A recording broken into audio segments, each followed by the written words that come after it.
UBI के pensioners को अपने चैनल पर खुशामदीद। उम्मीद करते हैं कि आप खैरियत से होंगे। आज का हमारा टॉपिक है UBI के पेंशनर्स मुतवज्जे हों। UBI पेंशनर्स के हवाले से अहम 3 न्यूज़ अपडेट। तमाम तर डिटेल आपके साथ शेयर करते हैं।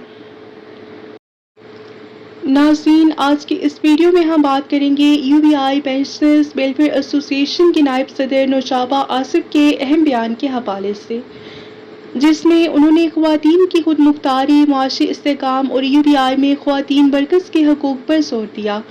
नौशाबा आसिफ ने अपने बयान में कहा कि पाकिस्तान की तरक्की इस वक्त तक मुमकिन नहीं जब तक ख़वातीन को माशरे में बराबर के मौक़े और मुकम्मल कानूनी तहफ़्फ़ुज़ फ़राहम न किया जाए। उन्होंने कहा कि ख़वातीन न सिर्फ अपने ख़ानदान बल्कि मुल्की मईशत की तरक्की में भी अहम किरदार अदा कर रही हैं।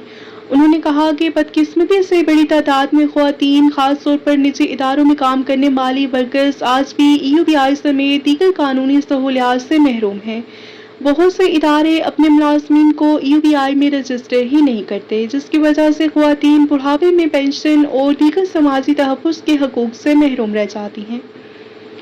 नौशाबा आसिफ ने हुकूमत और मुतल्लिका इदारों से मुतालबा किया है कि लेबर क़वानीन पर सख्ती से अमल दरामद कराया जाए ताकि उन्हें मुस्तक़बिल में पेंशन और दीगर कानूनी सहूलियात हासिल हो सके। उन्होंने मज़ीद कहा कि UBI पेंशनर्स वेलफेयर एसोसिएशन मुल्क भर में पेंशनर्स और मज़दूरों के हकूक़ के तहफ़्फ़ुज़ के लिए अपनी जद्दोजहद जारी रखेगी और अवाम में आगाही पैदा करने के लिए मुख्तलिफ़ प्रोग्राम भी मुनक्किद किए जाएंगे। नाज़रीन, ख़वातीन वर्कर्स को कानूनी हकूक़ और समाजी तहफ़्फ़ुज़ फ़राहम करना न सिर्फ उनका हक़ है बल्कि एक मज़बूत और खुशहाल माशरे की बुनियाद है। अगर आप भी समझते हैं कि हर मेहनत कश को उसके जायज़ हकूक़ मिलने चाहिए तो इस वीडियो को ज़रूर शेयर करें। अपनी राय कमेंट्स में ज़रूर लिखें और मज़ीद ऐसी मालूमाती वीडियोज़ के लिए हमारा चैनल सब्सक्राइब कर लें।